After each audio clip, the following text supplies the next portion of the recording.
대학에서 상담 심리를 가르치는 오재은 교수님이 쓴 자기 사랑 노트라는 책이 있습니다. 이 교수님은 한때 저처럼 목회자였다가 상담학 교수가 되었는데 이 책에서 이런 말을 하고 있습니다. 캐나다에서 있을 당시 개척해서 잘 나가던 교회에 성도들로부터 외면당하고 단 한 사람 내 마음을 알아주길 바랬던 아내마저 나를 등지고 경제적으로도 최악의 상태여서 공부를 계속하기 힘들었을 때 자살을 기도한 적이 있었다.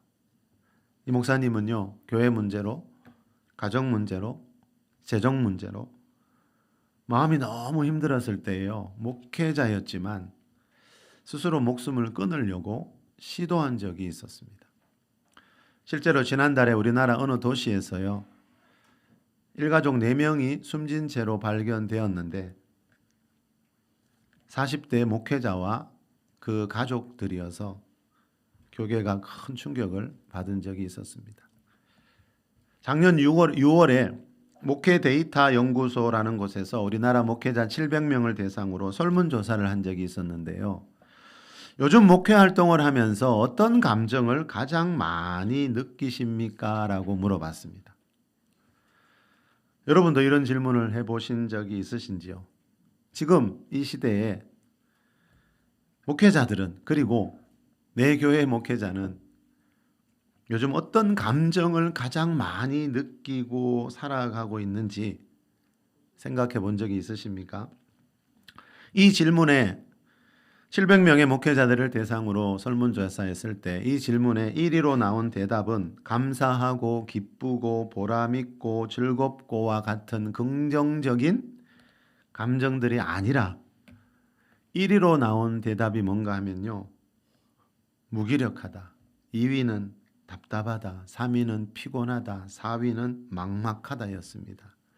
5위에 가서 처음으로 긍정적인 감정이 나왔는데 5위는 감사하다, 6위 행복하다, 7위 보람있다, 8위 즐겁다 순이었습니다. 요즘 목회 활동을 하면서 목회자들이 가장 많이 느끼는 감정 1위부터 4위까지가 다 부정적인 감정이라는 말은요, 누구나 그렇듯이 목회자들도 마음이 무너지고 지치고 힘들 때가 있다는 겁니다. 현실이 이렇지만 우리나라 교회는 가만히 보니까요, 목회자들에게 거의 완벽에 가까운 모습을 원하는 경향이 있더라고요.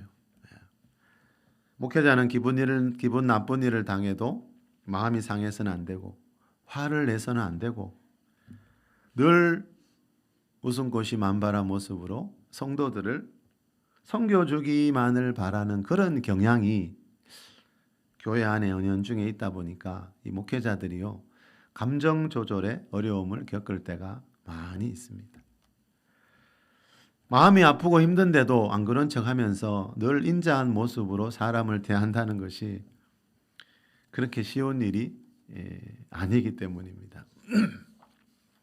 열왕기상 19장에 보면요, 엘리야 선지자가 자기를 죽이려고 하는 이세벨을 피해서 도망간 뒤에 로뎀나무 아래에서 죽기를 원하여 이르되 여호와여 지금 내 생명을 거두시옵소서 하면서 죽고 싶다고 하소연하고 있습니다. 당시에 엘리야는요, 하나님이 맡겨주신 사명들을 열심히 감당한 뒤였습니다. 바로 앞장인 18장에 보면요, 엘리야가 갈멜산에서 바알 선지자 450명과 싸워 승리하는 모습이 나오고요, 또 당시에 3년이나 비가 오지 않아서 국가적으로 엄청난 고통을 당하고 있었는데 엘리야가 기도한 뒤에 비를 내리게 했습니다. 그리고 18장 마지막 절에 보면요, 여호와의 능력이 엘리야에게 임하매라는 말씀으로 끝을 맺고 있습니다. 18장에서 이런 엘리야였지만요, 19장에 들어오니까요, 로뎀나무 아래에서 죽기를 원하고 있더라는 겁니다. 이게 무슨 말입니까? 엘리야 같은 선지자도요, 한순간에 마음이 무너질 때가 있다는 겁니다. 야고보서 1장 17절에 엘리야는 우리와 성정이 같은 사람이로되 그랬죠. 엘리야처럼 크게 쓰임받는 선지자들도요, 우리와 성정, 성품, 마음이 누구나 그렇듯이 깨지기 쉬운 그릇과 같은 마음을 다 가지고 있다는 겁니다. 예. 자, 여러분, 엘리야 같은 선지자가 그렇게 마음이 한순간에 무너진 적이 있었다면 평범한 목회자들도 또 성도 여러분들도 살다가 보면 누구나 그런 일을 만날 가능성이 다 있다는 겁니다. 더욱이요, 엘리야 같은 선지자들이나 목회자들은요, 어떤 어려운 일이 있어도요, 마음을 나눌 사람이 없는 경우가 많이 있습니다. 엘리야도 그 힘든 순간에 여러분, 마음을 나눌 사람이 아무도 없었기 때문에요, 광야에 있는 로뎀 나무 아래에 가서 혼자 그러고 있었던 겁니다. 좀 전에 설문조사했던 그 연구소에서 작년 12월에는요, 우리나라 목회자들을 대상으로 우리나라 목회자 536명에게 이런 설문조사를 한 적이 있습니다. 삶을 솔직히 나눌 수 있는 정기적인 소그룹 모임이 있습니까? 이렇게 물었습니다. 평소에 삶의 문제들을 솔직히 나누면서 나눌 수 있는 그런 정기적인 소그룹 모임을 하고 있는지 물어봤더니 그런 모임이 있다라고 대답한 목회자는 39%밖에 없었습니다. 아무리 어려운 문제가 생겨도요, 그 누구와도 그 일에 대해서 나누지 못하고 혼자서 힘들어하는 목회자들이 훨씬 더 많다는 겁니다. 현실에 이렇다 보니까 좀 전에 말씀드린 설문조사에서 말하는 것처럼 목회자들의 감정 상태 1위에서 4위까지가 다 부정적인 감정, 무기력하고 답답하고 피곤하고 막막하고와 같은 부정적인 감정들로 채워져 있는 것입니다. 오늘 본문에 보면요, 이 시편 55편의 저자인 다윗도, 우리가 잘 아는 다윗의 마음도요, 이 시를 쓸 당시에 보면 온갖 부정적인 마음들로 가득 차 있습니다. 다윗의 마음이 왜 그렇게 되었는지, 왜 그렇게 힘들어하고 있는지, 또 어떻게 그 힘든 마음에서 벗어날 수 있었는지 오늘 본문을 통해서 살펴보려고 합니다. 자, 오늘 본문 우리 시편 55편 4절 5절만 한번 읽어보겠습니다. 내 마음이, 시작. 내 마음이 내 속에서 심히 아파하며 사망의 위험이 내게 이르렀도다. 두려움과 떨림이 내게 이르고 공포가 나를 덮었도다. 4절에 보니까, 여기 보니까 다윗이 뭐라 그럽니까? 내 마음이, 지금 마음 이야기를 합니다. 이 시를 쓰면서 다윗이 이 시를 쓸 당시에 마음이 어땠습니까? 내 마음이 내 속에서 심히 아파하며, 어느 정도 아픕니까? 사망의 위험이 내게 이를 정도로 죽을 만큼 아프다는 겁니다. 엘리야만큼 아프다는 겁니다. 자, 여러분, 엘리야만이 아니라, 그죠? 다윗 같은 이런 하나님의 사람도, 그죠? 마음이 이렇게 심히 아플 때가 있었습니다. 5절에 보십시오. 두려움과 떨림이 내게 이르고 공포가 나를 덮었도다. 자, 이 말을 보면 다윗이 이 당시에 얼마나 마음이 아프고 힘들었는지 우리가 짐작할 수 있습니다. 자, 여러분, 그럼 그 이유가 어디였을까요? 다윗이 이렇게 마음이 아프고 힘들어하는 이유가 어디에 있었는가 하면요, 엘리야도 그랬고 우리도 그렇듯이 다 사람 때문입니다. 어떤 사람 때문입니다. 1절에 보면요, 다윗이 하나님이여 내 기도에 귀를 기울이소서 하면서 기도로 이 시를 시작합니다.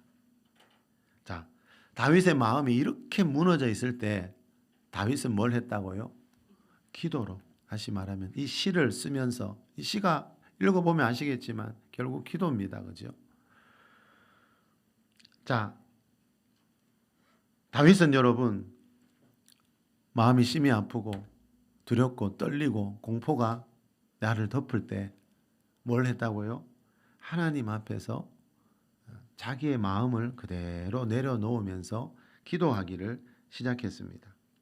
여러분은 마음이 아프고 힘들 때 주로 무슨 일을 하세요? 사람들마다 다 하는 게 있더라고요.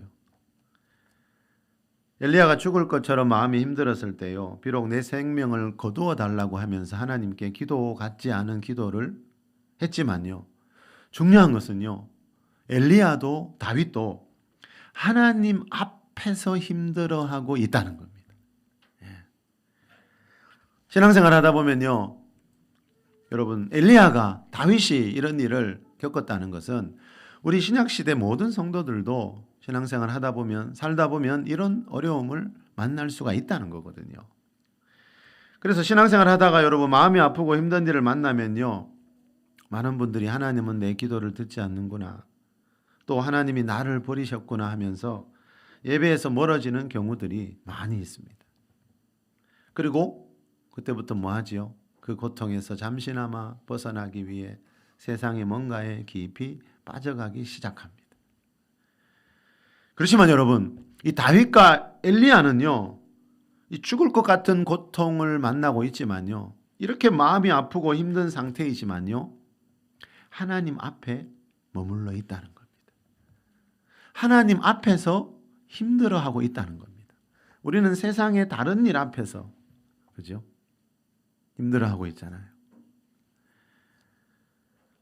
자, 다윗과 엘리야는 울어도 하나님 앞에서 울고, 자기를 힘들게 하는 사람들을 욕해도 하나님 앞에서 하고 있다는 거죠. 우리는 어떻게 하죠? 전화해서 해버리고 만나서 해버리고. 이게 다르더라고요. 성경에 나오는 하나님의 사람들은. 자, 여러분, 그러면 다윗이 이때 심히 아팠던 이유가 2절에 나오지요. 2절 보실래요? 내가 근심으로 편하지 못하고 탄식하오니. 그 이유가 어디 있습니까? 3절에 나오네요. 이는 왜냐하면 원수의 소리와 악인의 압제 때문이라.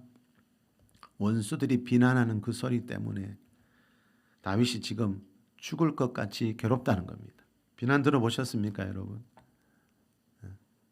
뒤에서 나를 비난하는 소리, 앞에 와서 대놓고 비난하는 소리. 대부분의 사람들은요, 그런 소리에 가장 힘들어합니다. 특히 나와 가까운 사람에게 그런 말을 들을 때요, 정말 이거는 충격 중에 충격이 됩니다. 자, 이 당시에 다윗도요, 마음이 더 아팠던 이유가 어디에 있냐면요, 이 원수라 그랬죠. 3절에 이 다윗의 이 원수들이 누군가 하면요, 다윗의 마음을 이렇게 아프게 했던 원수들이 진짜 다윗에게 원수 같은 존재들이 아니고요, 다윗과 아주 가까운 사람들이었습니다. 그게 어디 나오죠? 12절에서 14절에 나오죠. 우리 한번 읽어볼까요? 나를 책망하는 자는, 이 책망이라는 단어가 다른 성경에 보면 비난이라고 되어 있습니다. 나를 비난하는 자는 이 말입니다. 우리 같이 읽어봅시다. 12절부터 시작. 나를 책망하는 자는 원수가 아니라 원수일진데 내가 참았으리라. 나를 대하여 자기를 높이는 자는 나를 미워하는 자가 아니라 미워하는 자일진데 내가 그를 피하여 숨었으리라.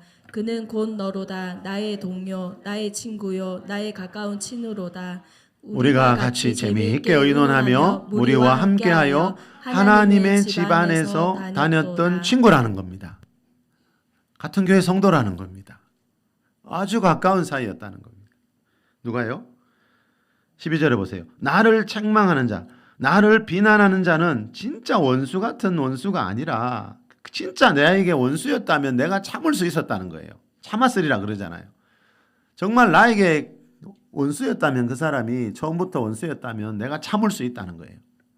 그런데 그 사람들은 나에게 원수가 아니라 처음에 누구였어요? 12절에 나의 동료, 나의 친구, 나의 가까운 친구였다는 거예요. 한 교회에서 14절에 함께 하면서 하나님의 집안에서 다녔다. 이게 뭐죠?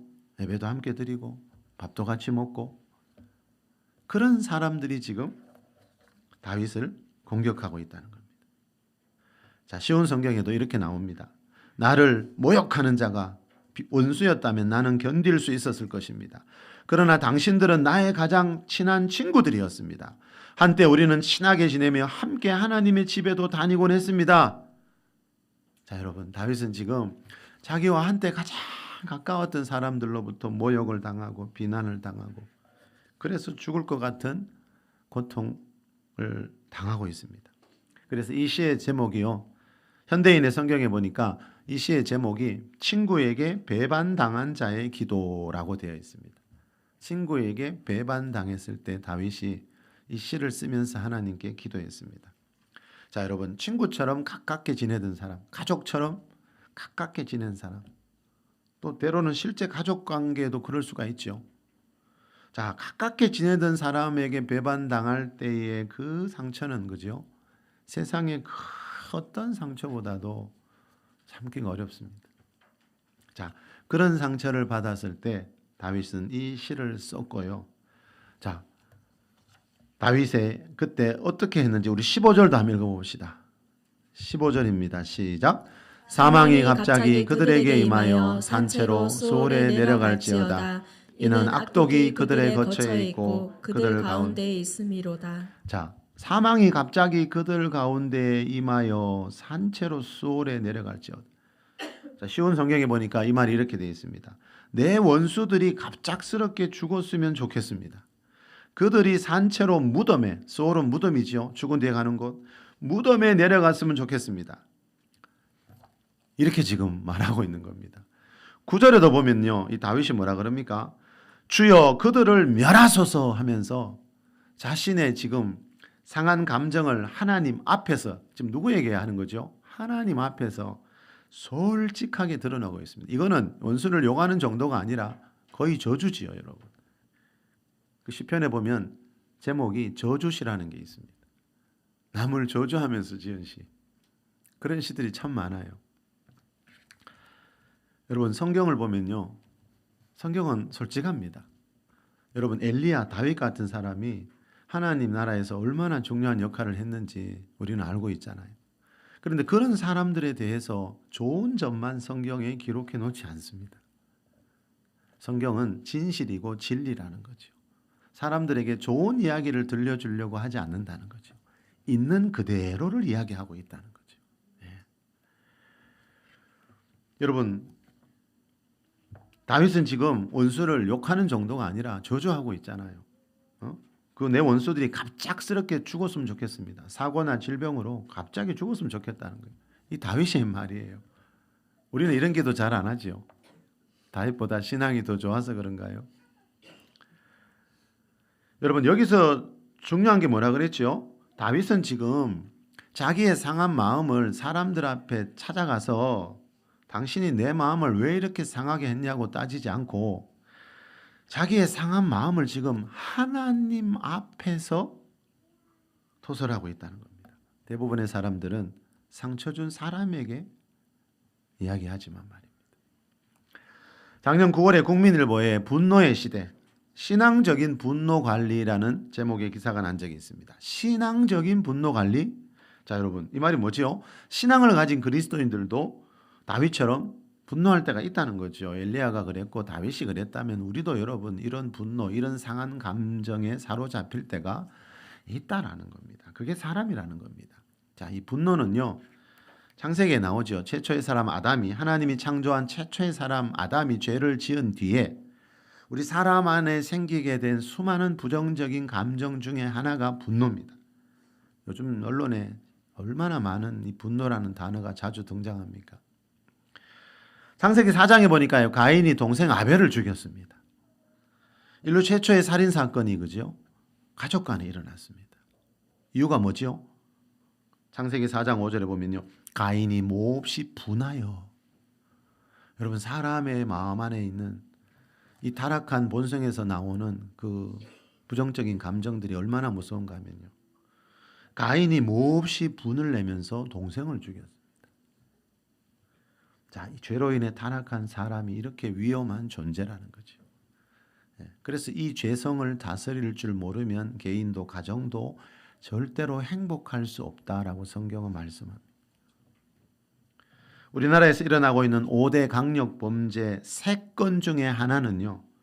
분노 범죄라는 기사가 난 적이 있습니다. 그만큼 이 분노가요. 우리 살아가는 이 세상을 뒤덮고 있습니다. 자, 죄로 인해 타락한 사람의 감정 안에 가장 흔한 것 중에 하나가 이 분노라는 감정입니다. 그런데 여러분, 예수님 믿고 우리가 그죠? 죄에서 구원받아 영이 거듭나면서 새 생명 얻었는데 그런 그리스도인들도 이 분노라는 감정이 일어날 수 있다는 겁니다. 그래서 에베소서 4장 26절에 보면 사도 바울이 뭐라 그러죠? 분을 내어도 죄를 짓지 말며 분을 내어도 낼 수 있다는 거죠. 그런데 분을 내어도 죄를 짓지 말며 해가 지도록 분을 품고 있지 말라 말씀합니다. 그리스도인들도 분낼 수 있지만 분을 내어도 죄를 짓지 말라는 말은요, 해가 지기 전에 마음에서 일어나는 그 분노를 해결할 수 있는 길이 있다라는 거죠. 근데 이런 길을 잘 안 찾는 것 같더라고요. 그 분을 해가 지도록 품고 있는 경우가 많기 때문에 사도 바울도 이런 말씀하겠죠. 자, 해가 지도록 분을 품지 말라는 말은 그날 일어났던 분노를 그날에 정리하고 잠자리에 들라는 겁니다. 그런 길이 있다는 겁니다. 자, 그러면 해가 지도록 분을 품지 않는 것이 왜 중요한지 이 다음 구절에 나오지요. 해가 지도록 분을 품지 말고 마귀에게 틈을 주지 말라. 이 말은 뭐지요? 해가 지도록 분을 품고 있으면 마귀가 반드시 찾아온다는 거죠. 그 사람을. 그 사람 안에 있는 그 분노라는 감정을 마귀가 사용하고 싶어서 반드시 그 사람을 찾아온다는 겁니다. 그래서 이 세상에 여러분 끔찍한 일들이 그렇게 많이 일어나고 있는 겁니다. 마귀가 하는 일이 뭐라 그랬죠? 예수님이 요한복음 10장 10절에서 마귀가 오는 것은 도둑질하고 죽이고 멸망시키기 위해서 온다 그랬잖아요. 자, 우리 인간의 마음에서 일어나는 이 분노라는 감정은 마귀에게 틈이 된다는 말은 그게 먹이라는 겁니다. 그게 마귀와 악한 영들이 들어오는 길이 된다는 겁니다. 벌레들은 더러운 걸 좋아하잖아요, 여러분. 예수님이 마귀와 이 더러운 영들, 귀신들을 보고 더러운 영이라 그랬잖아요. 우리 사람의 마음에서 일어나는 더러운 감정들, 부정적인 감정들. 자, 상한 음식, 더러운 음식이 있는 곳에 벌레들이 생기듯이, 그죠? 마귀와 악한 영들은 영적인 세계의 벌레들입니다. 그래서 상한 감정, 분노와 같은 그런 감정에 붙어 있다는 거죠. 분노의 시대 신앙적인 분노 관리라는 이 기사에 보면요, 한국상담치료연구소 김충렬 박사님과의 인터뷰 내용을 이렇게 소개하고 있습니다. 그는 분노 감정을 다루는 방법을 모를 때, 자, 분노 감정을 다루는 방법이 있다는 거죠. 그런데 분노라는 감정을 다루는 방법을 모를 때 반항이나 무례함, 짜증, 공격성으로 쉽게 바뀔 수 있다고 우려했다. 그는 기독교인으로서 분노 해소법으로 솔직한 기도를 제안했다. 이는 부정적인 감정을 내면에 쌓아두지 말고 발산하는 방식이다. 김 박사는 미운 대상을 놓고 기도할 때 그 사람이 미워 죽겠습니다. 정말 죽이고 싶습니다처럼 이래도 되나 싶을 정도로 솔직하게 감정을 쏟아내는 것이 중요하다고 말했다. 여러분, 이걸 제일 잘하는 사람이 누구라고요? 오늘 본문의 저자인 다윗입니다. 하나님이 언젠가 다윗 보고 넌 내 마음이 아파한 자라고 말씀한 적이 있죠. 누구보다도 하나님의 큰 사랑을 입어 한 나라의 왕이 된 다윗이지요. 다윗이 이걸 제일 잘합니다. 시편에 나오는 다윗의 시는 거의 대부분 저주시입니다. 거의 대부분 마음이 힘들어서 속이 심히 상할 때 두려움과 떨림 속에서 지은 다윗의 시가 시편에 너무 많이 나옵니다. 다윗은 마음이 상하면요, 어떻게 했다고요?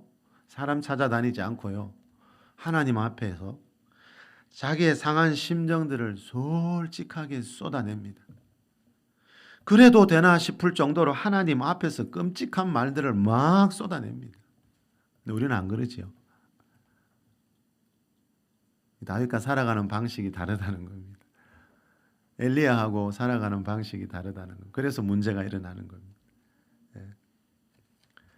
시편 109편 5절 이하에도 보면 이것도 다윗이 진신, 다윗이 이런 말을 합니다. 그들이 악으로 나의 선을 갚으며 미워함으로 나의 사랑을 갚았사오니. 여러분, 그런 경우 있죠. 그들이 악으로 나의 선을 갚아, 나는 선을 행하고 좋은 일을 해줬는데 그 사람이 날 뒤에서 흉보고 악으로 갚을 때 있죠. 당해보신 분 압니다. 그럴 때 마음이 얼마나 무너지는지. 다윗도 그런 일을 당했어요. 그럴 때 상처받지 않을 사람이 누가 있겠어요. 다윗도 사람이라니까요. 엘리야도 다윗도 우리와 성정이 똑같은 사람이라니까요. 그런 일 당하면 속상해서 잠이 안 온다니까요. 밥이 안 넘어간다니까요. 자, 그때 다윗은 어떻게 했는지 아세요? 이런 기도를 합니다. 그의 연수를 짧게 하시며, 연수는 생명입니다. 수명입니다. 일찍 죽게 하라는 겁니다. 그 사람. 그의 직분을 타인이 빼앗게 하시며 그 자리에서 내려오게 하라는 겁니다. 그 자리에 다른 사람 올라가게 하라는 겁니다. 그의 자녀는 고아가 되게 하시며. 여러분, 이게 다윗이 했던 기도입니다. 다윗은 이렇게 마음이 상할 때마다요, 하나님 앞에 자기 상한 마음을 그대로 드러내놓고 기도를 하지만 요즘 대부분의 그리스도인들은 다윗보다 신앙이 좋아서 그런지 그런 모습들이 잘 없더라고요. 그래서 다윗이 경험했던 결과가 아니고 다른 결과를 경험하게 됩니다. 자, 다윗이 하나님 앞에서 이렇게 상한 감정을 토설하는 이런 기도를 김소진 사모님은 자기가 쓴 책 제목에서 토설 기도다 이렇게 말합니다. 우리 마음에 있는 것을 그대로 토로하는 기도라는 거죠.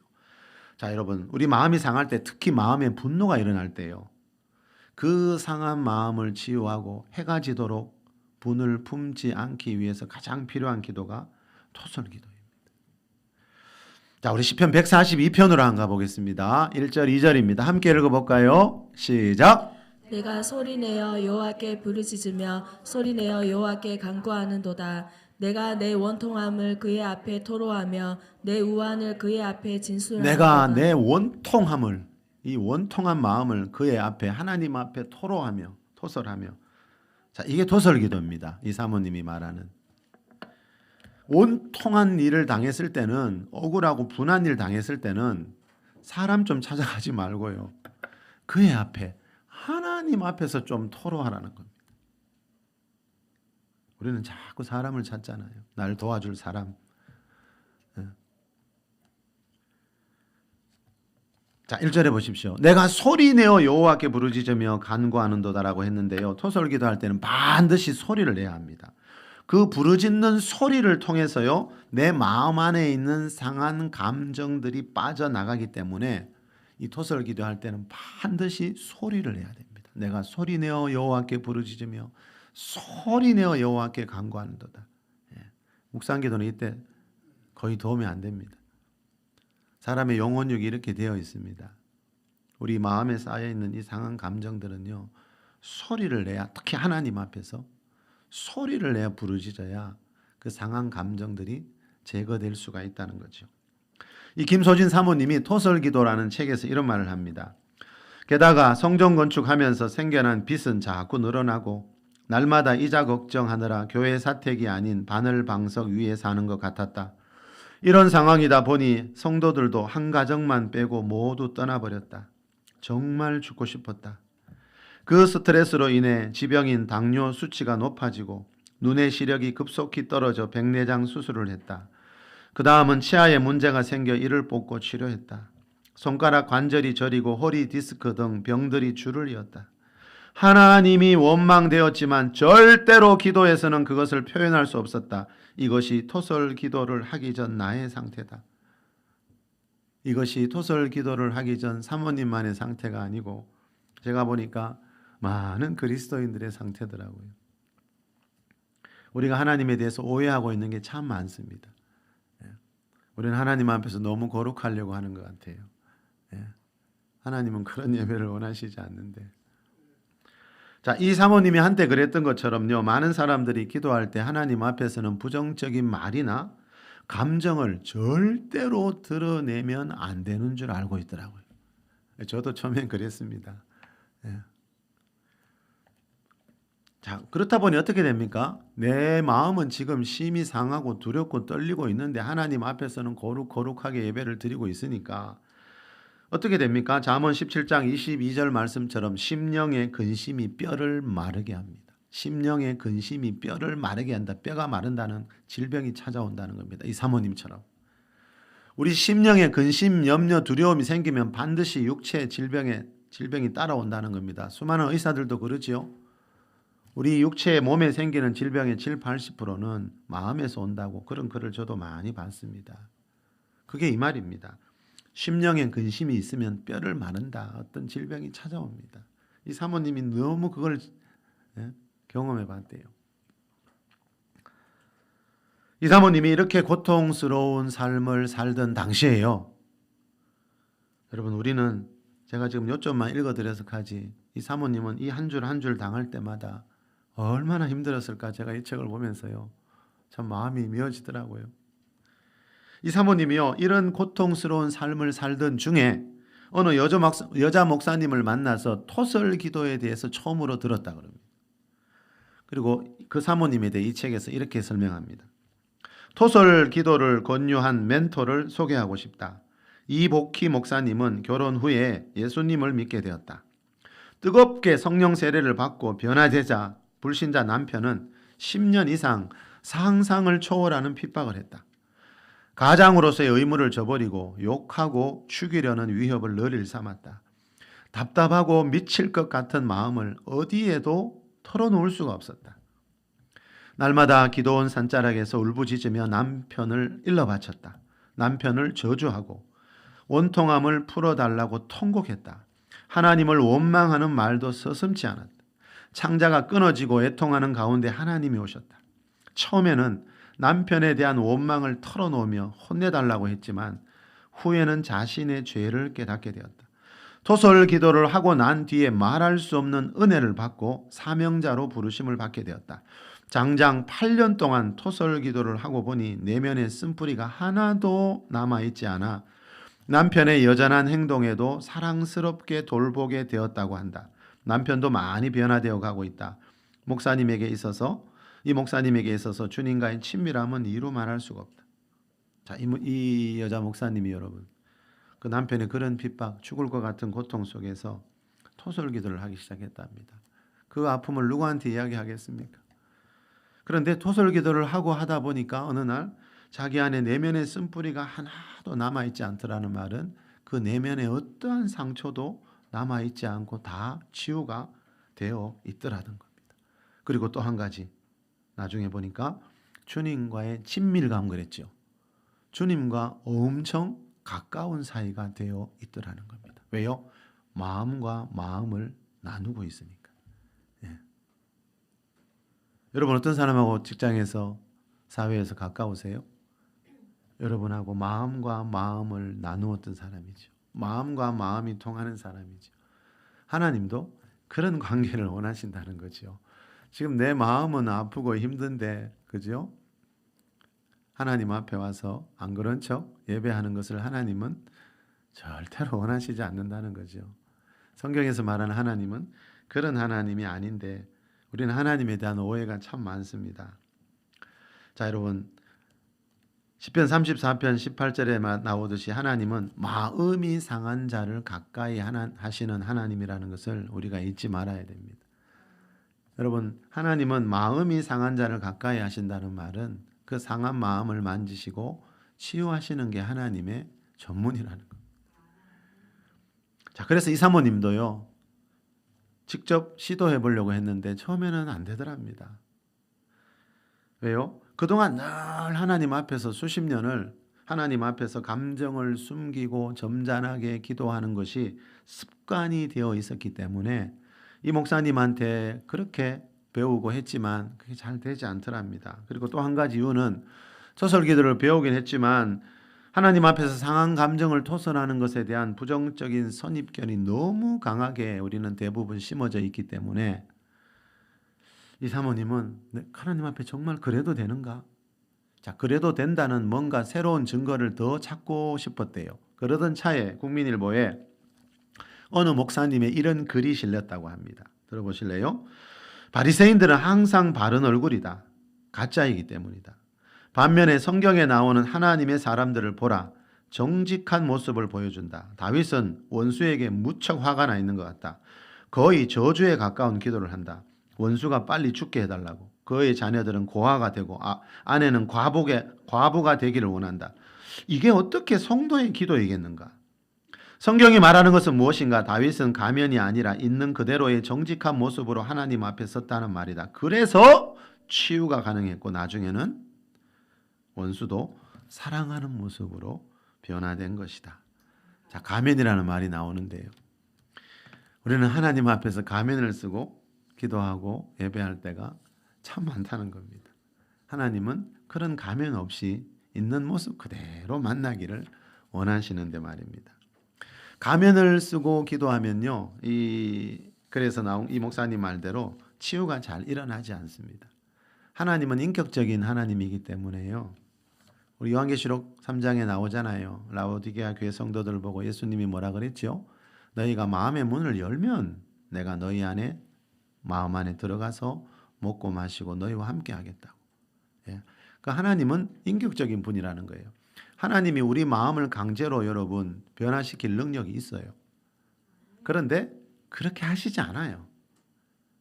여러분 이성 간에 서로 원해서 사랑해야 그게 사랑이에요. 남자가 돈 있고 재력 있고 학력 있다고 강압적으로 그죠? 그 여자를 그죠? 취하면 그건 사랑이 될 수가 없어요. 하나님은 능력이 있지만 우리 마음에 막 들어오시지 않습니다. 우리가 마음의 문을 열면 이 말은 다윗처럼 우리 상한 마음을 그대로 하나님 앞에 내려놓으면 하나님이 그 마음을 만지시는데 지금 마음은 아프고 힘들면서도 세계 선교를 위해 기도하고 교회의 부흥을 위해 기도하고 그러고 있으면 하나님이 그 사람의 마음을 만지기가 어렵다는 거예요. 여러분 다윗은요. 자, 이 목사님도 다윗의 이야기를 하죠.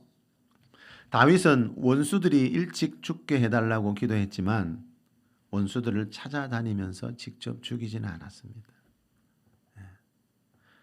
다윗은 자기 원수들을 하나님 앞에서 비난했지만 그 사람들에게 전화해서 찾아가서 그들을 비난하지 않았습니다. 이게 우리와 다르더라고요. 자, 토설 기도하는 동안 여러분 이 사모님에게 토설 기도 가르쳐 주었던 그 목사님의 경우처럼 상한 마음을 만지시는 하나님의 치유를 다윗이 경험했기 때문에 그럴 수가 있었다는 겁니다. 자, 이 책에서 말하는 게 뭔가 보니까요. 결국 그리고 오늘 본문에서 말하는 게 뭔가 하면요. 토설 기도를 할 때 하나님이 우리의 상한 마음을 만지시고 우리 안에 상처와 쓴뿌리들이 사라지더라는 겁니다. 자, 토설 기도 하다 보니까 어느새 여러분 그 원수를 미워하는 마음까지 내 안에서 사라지게 되더라는 겁니다. 예. 최초의 사람 아담이 하나님께 죄를 지을 때요. 우리 사람의 영혼력 중에서 영이 죽었다 그랬죠. 그리고 혼, 마음과 정신에는 그 이전에 없던 온갖 부정적인 생각, 부정적인 감정들이 가득 차게 되었습니다. 그 중에 하나가 분노라 그랬죠. 이 분노라는 감정을 다스리지 못해 우리 주위를 보면 얼마든지 알 수 있죠. 이 분노라는 이 감정을 다스리지 못해서요. 가까웠던 인간관계가 깨어지고 가정의 행복을 잃어버리는 일들이 많이 일어나고 있습니다. 자, 마음의 이 분노를 다스리는 길은요. 이 마음이 상한 자를 가까이 하시는 하나님 앞에 내 상한 마음 그대로를 내려놓는 길밖에 없다는 것을 우리는 세상을 봐도 알 수 있습니다. 여러분 재력과 학력과 좋은 환경에서 살지만 이 마음에서 일어나는 분노를 다스리지 못해서 가정이 불행해지는 일들이 끊임없이 일어나고 있잖아요. 자, 그것을 보면 사람의 마음은요. 학력으로도 안 되고 재력으로도 안 되고 마음을 지으시니 남자와 여자를 창조하신 창조주 하나님 앞에 우리 마음을 내려놓을 때 마음을 지으신 하나님이 우리 마음이 어디에 고장이 났는지를 가장 잘 아시기 때문에 하나님의 손길이 닿을 때 그렇게 상한 마음도 죽을 것 같이 고통스러운 마음들도 회복되는 것을 우리는 성경을 통해서 볼 수가 있습니다. 히브리서 10장 22절에 보면요. 우리가 마음의 뿌림을 받아 악한 양심으로부터 벗어나고 그럽니다. 우리가 마음의 뿌림을 받았대요. 뭔가 뿌림을 받았대요. 우리는 여기서 말하는 우리는 히브리서 저자를 포함한 그리스도인이죠. 자, 여러분 그리스도인은요. 마음에 뭔가 뿌림을 받았어요. 뭐가 뿌려졌어요. 그래서 그것 때문에 악한 양심으로부터 벗어날 수 있대요. 자, 우리 마음에 무엇이 뿌려졌는가? 이 말씀 앞에 19절을 보니까요. 알 수 있습니다. 형제들아 우리가 예수의 피를 힘입어 성소에 들어갈 담력을 얻었나니. 자, 이 저자가 예수님의 피 십자가에서 흘리신 예수님의 피 보혈 이야기한 뒤에 우리가 마음의 뿌림을 받았다 이렇게 말합니다. 자, 예수님이 우리 죄를 위해서 십자가에서 피 흘려 주신 그 구원자라는 것이 믿어지는 순간에요. 무슨 일이 있는가 하면 그 예수님이 십자가에서 흘리신 보혈이 그 사람의 마음에 뿌려진다는 거죠. 그래서 베드로전서 1장 2절에도 우리는 예수 그리스도의 핏뿌림을 받은 자다 이렇게 말하는 겁니다. 자, 그런데 중요한 건 뭐죠? 이보다 더 중요한 건 예수님의 보혈이 악한 양심으로부터 우리를 벗어나게 한다 했죠. 자, 예수님의 보혈이 악한 양심으로부터 우리를 벗어나게 해준다는 말은 이 분노와 같은 상한 감정으로부터도 우리를 벗어나게 해준다라는 뜻입니다. 그래서 그리스도인들은 이 분노라는 감정을 다스릴 수가 있다는 거죠. 자, 여러분, 다윗처럼 상한 감정들을 하나님 앞에 내려놓을 때 그 마음이 상한 자를 가까이 하시는 하나님께서 예수 그리스도의 보혈을 우리에게 뿌려 주실 줄 믿습니다. 그 보혈의 능력으로 모든 상처와 쓴뿌리에서 치유함을 받을 수가 있습니다. 그 결과 무슨 일이 있습니까? 로마서 14장 17절에서 말하는 성령 안에 있는 평강과 희락을 경험하게 된다라는 것이죠. 자, 이 시간 설교 제목이 뭐였습니까, 여러분? 마음이 상할 때 해야 할 일이었습니다. 내 마음이 상할 때 해야 할 일. 여러분, 지난주도 우리 마음이 상한 사람이 있을 수 있잖아요. 엘리야도 그랬고 다윗도 그랬다면 저도 여러분도 언제 마음이 그렇게 무너질지 모르잖아요. 자, 여러분, 내 마음이 상할 때 해야 할 일은 상한 마음 그대로를 하나님 앞에, 사람 앞에 아니고요. 마음이 상할 때는 사람보다는 하나님 앞에 머물자는 거죠. 그래서 마음이 상할 때 우리가 가장 먼저 해야 할 일은 상한 마음 그대로를 하나님 앞에 토설하는 것입니다. 그 토설 기도를 통해 마음이 상한 자를 가까이 하는 하나님을 만날 수 있고요. 그리고 성령 안에 있는 평강과 희락을 경험하면서 살아가는 저와 여러분이 다 될 수 있기를 예수 그리스도의 이름으로